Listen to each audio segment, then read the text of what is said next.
So before we can do anything with tool calling and anything that's going to be real, we've got to get up a basic sort of chat server that we can go back and forth and talk to the model server with at this point.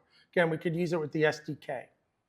So let me go ahead here. Oops. Let me go ahead here. This is Bill. And I'm just going to set up some constants here, which is where the model server is, and then the model that I'm going to use from the catalog. Okay.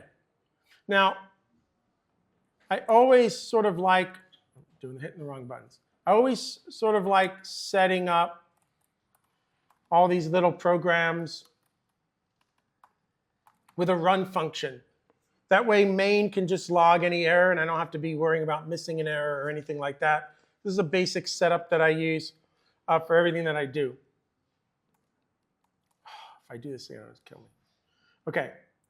So the first thing that we need to do here, and this is code that I stole from some guys at SourceGraph, is using a little scanner into standard in, and then a little function that can read that scanner. And then when we hit enter, we get back the text. So it's just a simple little sort of literal function that can get us a user message back. And then we'll have a little function here for something we haven't defined yet, which will be an agent. And then we'll tell that agent to run. OK. So let's create our agent now. So our agent is going to essentially be a connection to a model server. I've got a little package that I wrote there called client that already knows how to do a chat completions call using SSE or server-side events. So you even have code there to talk to any model server that's OpenAI compatible. You can see we're using generics, so we can pass in what we expect the response structure to look like. Makes sense. And then it can sort of support that for decoding. And then our get user message that we can use to get information from the user. Then what I'm going to do is create a factory function to construct a new agent. We're going to construct our SSE client. We're going to write everything to standard out. And we're just going to assign that little function that gets some input. Then what we're going to have is a method called run, which is what we called in main. That will run for the lifetime of our program until we hit Control-C. OK, pretty good. And run is going to be essentially our agent. So this makes sense here. Our history conversation needs to be a slice of, in this case, I'm using client D, but it's still the same thing that we see from a model D, right? It's just a map string any. That's going to hold our conversation. And we put a little print statement in there for you to do something. Now, we end up now in an endless loop, which will be the processing loop for our little agent. Now, the very first thing that we need to do is get a message from the user who's using the system.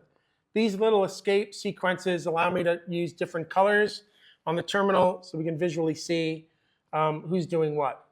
But we call get user message, and we get back some user input. Hello, model. Right? I just typed that. We just got it back.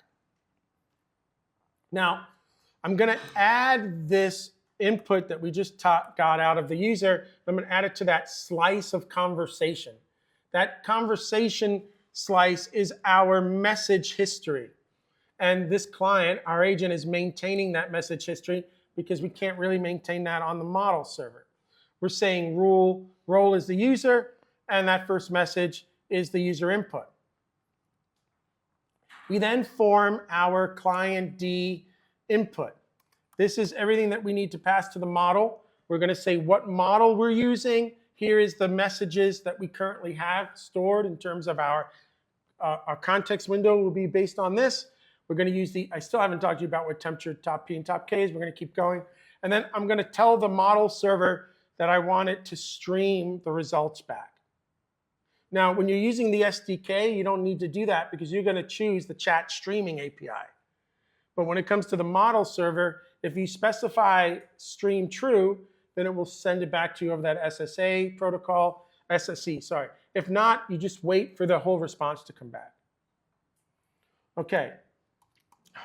Now, the next thing that we're going to do is actually make the call to the model server.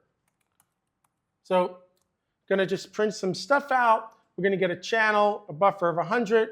We're going to do some cancel. We'll get a context. And we go and make the actual call to the chat server, giving it this the model server, giving it this channel that it's supposed to send the results back to us on. So this is going to return right away. Once it returns, we're now essentially in a loop waiting for the entire response to come back to us. Again, if you're using the SDK, this code would be very, very similar, minus the web call. So the chunks right now are going to be all the little chunks that come back to us that are being streamed back. And at this point, when we get back a response, we're going to look. If there is some content in the content field, we'll print that out and I'll save it to these chunks. If there's stuff in the reasoning, we'll display that, but we'll display it in red. That's what those sort of, so we're able to specify what is content, what is reasoning, sort of display it a little bit differently. And then once that loop ends, then we know that the model is done responding. And so what we'll do then is I'll just cancel the context, we're done.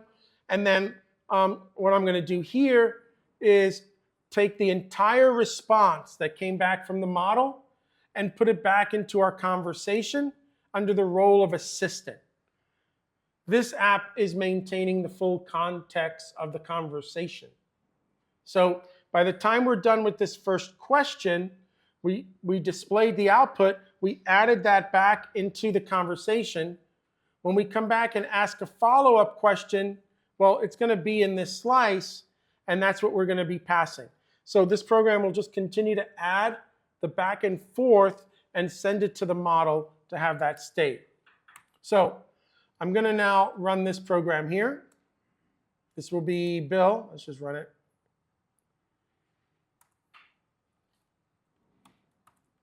And remember, this is step one. So you already have this code. I'm just putting it together in parts, so I think it will be easier for you to follow. So go run main. There it is. What do you want to say? Hello, model.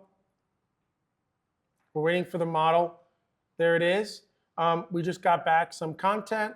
And I can ask it maybe, write a hello world program. Sorry, programming go.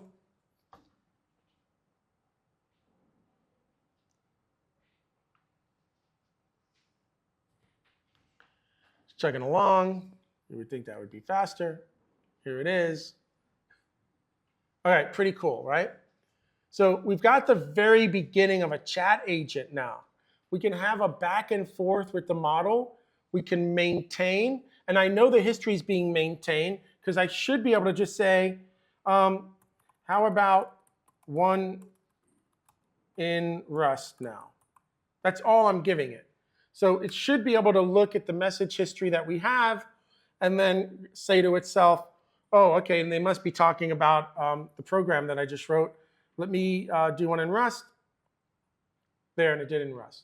So that tells me that my history is working. But every time I send this right now, what are we doing?